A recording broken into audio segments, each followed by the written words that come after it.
तर टीव्ही 9च्या या बातमीपत्रामध्ये आपलं स्वागत। मी स्नेहिल थेट जाऊया राजभवन परिसरामध्ये। यावेळेस काँग्रेसचे नेते राज्यपालांना भेटून बाहेर आलेले आहेत आणि पत्रकारांसोबत संवाद साधतायत। काय नेमकं नाना पटोले यावेळेस बोलतात हे पाहणं महत्त्वाचं आहे। सोबतच भाई जगताप आणि बाळासाहेब थोरात देखील त्यांच्या सोबत आहेत आणि यावेळेस काँग्रेसचे हे नेते राजभवन परिसरामध्ये राज्यपालांच्या भेटीसाठी म्हणून गेले होते।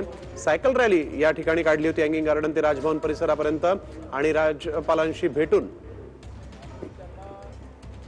महागाई कशी वाढली, किती टक्क्याने वाढली, ते सगळे मुद्दे त्याच्यामध्ये आम्ही स्पष्ट केलेत आणि त्याच्यामध्ये या सगळ्या महागाईचा रेशो जो रोज वाढतो आहे त्याच्यामुळे सामान्य लोकांचं जगणं जे मुश्किल झालेलं आहे त्याच्याबद्दलचंही एक भूमिका आम्ही त्याच्यामध्ये मांडली। त्याचप्रमाणे लसीकरणाचा हा महत्त्वाचा एक मुद्दा आहे। आपण पाहतोय की आज लसीकरण झालं नाही म्हणून पर्यायाने त्याला लॉकडाऊन करावं लागतं। केंद्र सरकारने कालच प्रधानमंत्र्यांनी सांगितलं की अजूनही कोरोनाचं संकट गेलेलं नाही आणि म्हणून लॉकडाऊन हे अत्यावश्यक आहे आणि म्हणून सरकारला ते नाईलाजानं करावं लागतं। एकीकडे उद्योग डुबलेत, आपण व्यापाऱ्यांची स्थिती पाहतोय, लोकांचे रोजगार गेलेत आणि म्हणून लसीकरण त्याच्यामध्ये महत्त्वाचा उपाय आहे। त्याच्याबद्दलचंही एक निवेदन आम्ही त्याच्यामध्ये टाकलेलं आहे। 3 दिवस बंद आणि महत्त्वाचा मुद्दा असा आहे की ओबीसीचा जो डाटा केंद्र सरकारकडे आहे तो तातडीनं आम्हाला मिळवून द्यावा, जेणेकरून महाराष्ट्रामध्ये ओबीसीच्या आरक्षणाचा आणि मराठा आरक्षणाचा जो मुद्दा अडलेला आहे तोही विषय आम्ही त्याच्यामध्ये टाकला। 3 काळे कायदे जे शेतकऱ्यांविरोधी बनलेले आहेत ते केंद्र सरकारने तातडीनं रद्द करावे ही मागणी आम्ही त्याच्या माध्यमातून केलेली आहे। मला वाटतं की माननीय राज्यपाल महोदयांना जे आज आम्ही काँग्रेसच्या वतीनं जे निवेदन दिलेलं आहे त्या निवेदनाचं आणि अजूनही राज्यामध्ये 17 तारखेपर्यंत हे आमचं महागाईच्या विरोधातलं आणि या मुद्द्याच्या साठी आमचं जे आंदोलन सुरू आहे त्या आंदोलनाचा मॅसेज देशाच्या केंद्र सरकारकडे जावा आणि म्हणून आम्ही आज या ठिकाणी निवेदन दिलेलं आहे। आमची मागणी याच्यामध्ये आहे की तातडीनं महागाई कमी करावी, ओबीसीचा डाटा त्वरित द्यावा, मराठा आरक्षणाचाही तातडीनं निकाली काढावा आणि लसीकरणाच्या याच्यामध्ये तातडीनं लस महाराष्ट्राला लोकसंख्येच्या आधारावर तातडीनं उपलब्ध करून द्यावी आणि शेतकऱ्यांचे 3 काळे कायदे जे केलेले केंद्र सरकारने रद्द करावे ही मागणी आज आम्ही राज्यपाल महोदयांना दिलेली आहे।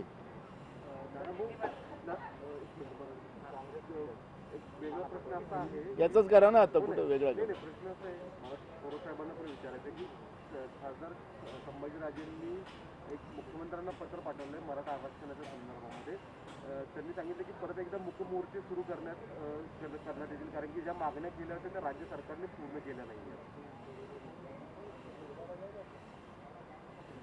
याच्यामध्ये मराठा आरक्षणाच्या मध्ये आता तर जबाबदारी केंद्र सरकारवर आलेली आहे आणि तशा प्रकारचं निवेदन माननीय मुख्यमंत्री, माननीय उपमुख्यमंत्री आणि माननीय अशोकराव चव्हाण यांनी पंतप्रधानांना सुद्धा दिलेलं आहे। परंतु आमच्यावर सुद्धा काही जबाबदारी आहे मराठा समाज म्हणून आणि त्या दृष्टीनं ज्या त्यांच्या मागण्या आहेत म्हणजे माननीय संभाजीराजे खासदार यांनी दिलेल्या ज्या मागण्या आहेत याच्यावर कारवाई बरीचशी कामं झालेली आहेत, खरं म्हणजे त्याला प्रसिद्धी पाहिजे तेवढी मिळाली नाही असंच माझं मत आहे।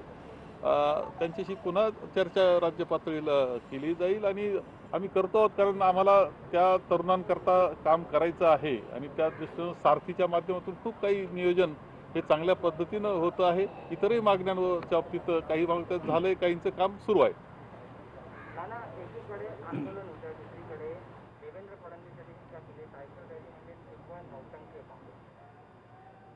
नाही, काँग्रेस फक्त नोटंकी करतं असं त्यांचं म्हणणं आहे। तर मग हे किमती ज्या वाढवलेल्या आहेत, दर वाढते आहे, तर त्याचं त्यांना काही काळजी नसेल आणि काँग्रेसनी सायकलवर रॅली काढली तर ती नोटंकी दिसत असेल तर सामान्य लोकांचं जे जगणं मुश्किल या नरेंद्र मोदीच्या भाजपच्या सरकारनं जे केलेलं आहे या पद्धतीचं टीका करून जे लोक आज उपाशी राहतात आहेत, ज्या लोकांचं जगणं मुश्किल झालेलं आहे त्यांच्या जखमेवर मीठ सोडण्याचं पाप देवेंद्र फडणवीस करताय का हा सवाल त्यांना आमचा आहे।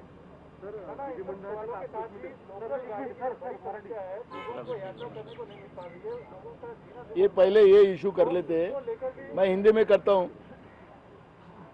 हमने माननीय राज्यपाल जी को आज निवेदन जो दिया है उसमें जो डीजल, पेट्रोल, गैस और एलपीजी का जो कीमतें बढ़ाई गई है वो तुरंत कम करने के बारे में निवेदन दिया है।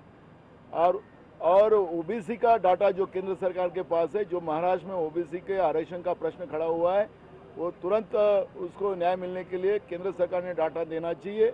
मराठा आरक्षण का भी जो इशू है, जो माननीय सुप्रीम कोर्ट ने केंद्र सरकार के तरफ ही इशारा किया है, वो भी प्रश्न जल्दी छूटना चाहिए।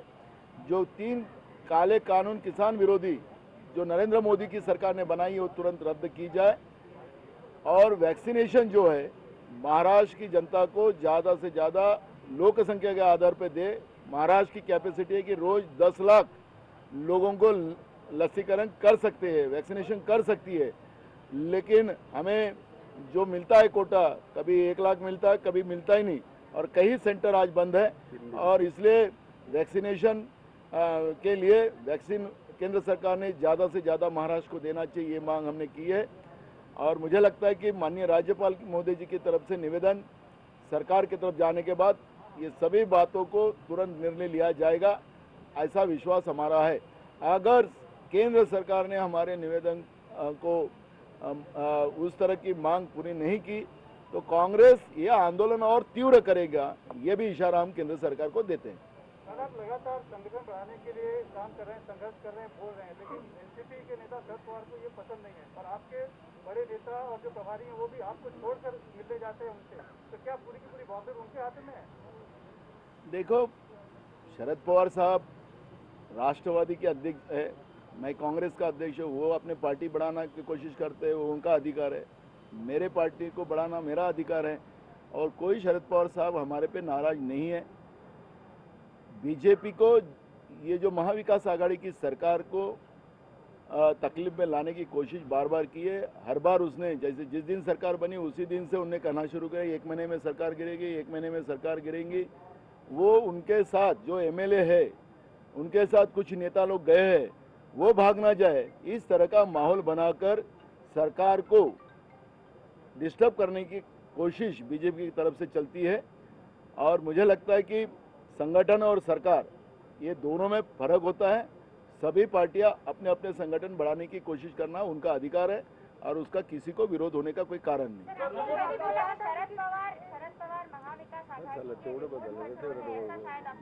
तो बिल्कुल है, रिमोट कंट्रोल है, वो हमारे आदरणीय नेता है, हमारे राज्य के बड़े नेता है। सरकार के बाहर है तो रिमोट कंट्रोल का मतलब मायने कुछ और हो जाते हैं। मुख्यमंत्री के पास रिमोट कंट्रोल नहीं है क्या? किसके पास? देखो, ये महाविकास आघाड़ी सरकार बनाने में शरद पवार जी का बड़ा रोल है।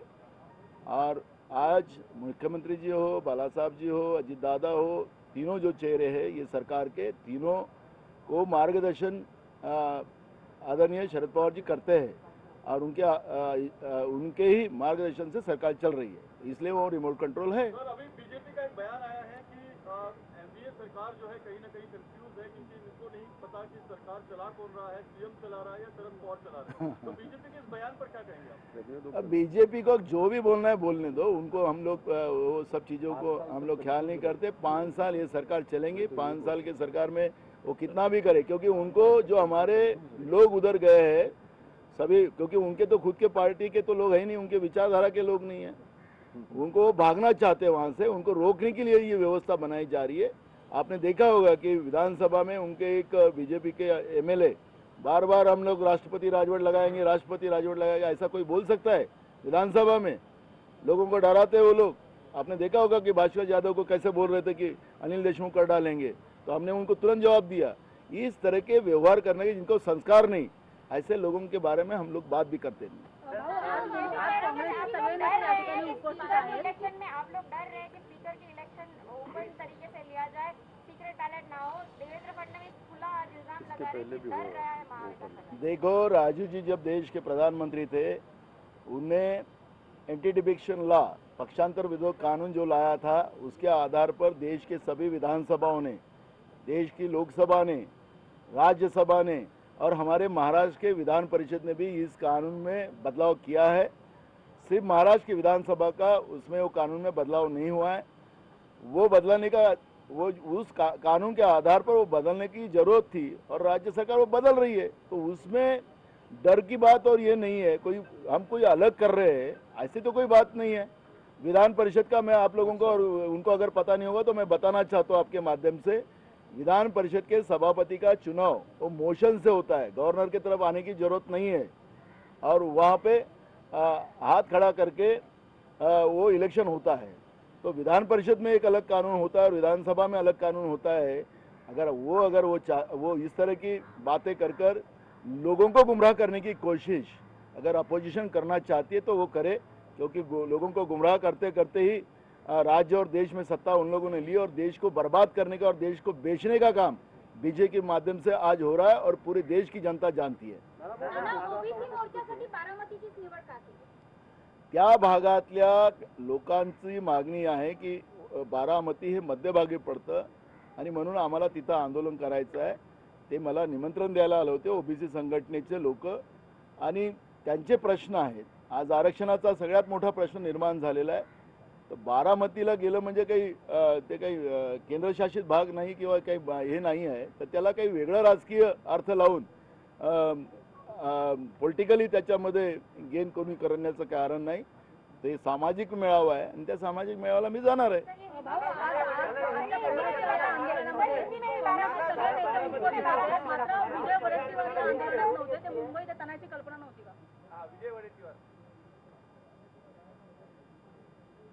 विजय वडेट्टीवार का आले नाहीत हा जो भाग आहे, आम्ही सगळ्यांना निमंत्रण दिलं होतं। काय आता काही अडचणी असेल, काही बैठक असेल, ठीक आहे, आमच्या ऑफिसला विचारतो की सगळ्यांना माहिती दिली की नाही।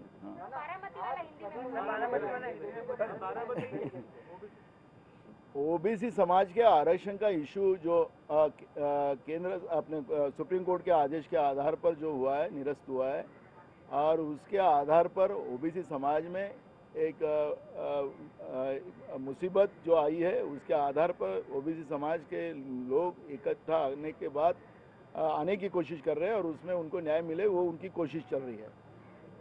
तो पुणे डिस्ट्रिक्ट के ओबीसी समाज के कुछ लोग मेरे पास आए थे, उन्होंने कहा कि बारामती ये सेंटर गिरता है और वहाँ पर सब लोगों को आने की सुविधा हो सकती है और इसलिए हम लोग बारामती में वो अधिवेशन ओबीसी का लेना चाहते हैं। आप तो वो मेरे को निमंत्रण देने आए थे, तो मैंने उनको कहा कि ठीक है मैं आता हूँ और उसके लिए कोई गलत है ऐसा अगर किसी को लगता है तो मुझे नहीं लगता कि कोई गलत है। मोर्चा ओबीसी समाजाच्या अधिकाराचा आहे, तिथं म्हणजे कोणाच्या येतं नाही, केंद्र सरकारच्या विरोधात आहे तो, कारण की ते आकडे देत नाही, त्याच्यामुळे केंद्र सरकारच्या विरोधातलं ते मोर्चा आहे, त्याच्यामुळे त्याला कोणी गैर घेत असेल तर तो त्यांचा प्रश्न आहे। मुंबईत राज्यातल्या घटक पक्षांची बैठक आहे महाविकास आघाडीतल्या, राज्यात सुद्धा तिसरी आघाडी तयार होईल का चर्चा आहे। यामध्ये जयंत पाटील, अबू आझमी आणि हितेंद्र ठाकूर आणि इतर नेते सुद्धा उपस्थित असणार आहेत, त्याच्यामुळे काही नाराजी आहे घटक पक्षांमध्ये तिसऱ्या आघाडीच्या चर्चा। बघा, ते आमच्या या महाविकास आघाडीचे सगळे जण घटक आहेत आणि बाळासाहेबही त्यांची मीटिंग घेतात, जयंत पाटीलही घेतात, हे सगळे नेते त्या लोकांना त्यांच्या अडचणी त्यांचे कामं त्याच्यासाठी त्या मीटिंगा घेतात, त्याला अदरवाईज घेण्याचं कुठलंही कारण नाही।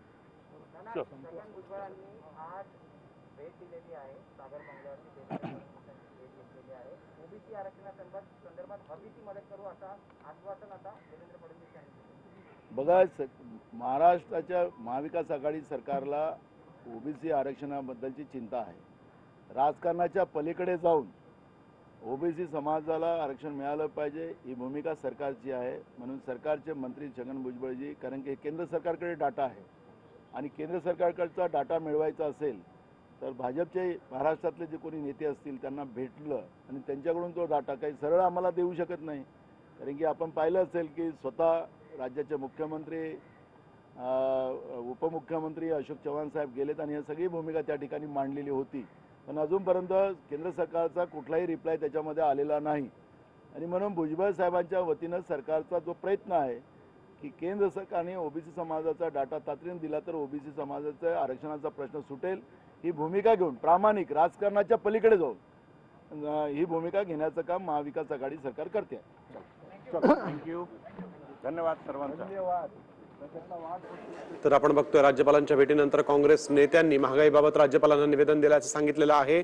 तसंच लसीकरणाचाही मुद्दा राज्यपालांसमोर मांडलेला आहे आणि मराठा ओबीसी आरक्षणाबाबत देखील राज्यपालांसोबत चर्चा झाल्याची माहिती दिली आहे। मराठा आरक्षणाची जबाबदारी आता केंद्र सरकारवर असल्याचंही त्यांनी म्हटलंय। तसंच संभाजीराजेंसोबत पुन्हा चर्चा होईल असा विश्वास त्यांनी व्यक्त केला आहे। मराठा आरक्षणाची जबाबदारी मात्र केंद्र सरकारवर आहे असं देखील यावेळेस सांगण्यात आलेलं आहे। संभाजीराजेंबरोबर पुन्हा चर्चा करू, कारण संभाजीराजेंनी पुन्हा अल्टिमेटम दिलेला आहे आणि त्यावर आता पुन्हा चर्चा त्यांच्यासोबत होईल असं यावेळेस काँग्रेसच्या नेत्यांनी सांगितलं आहे।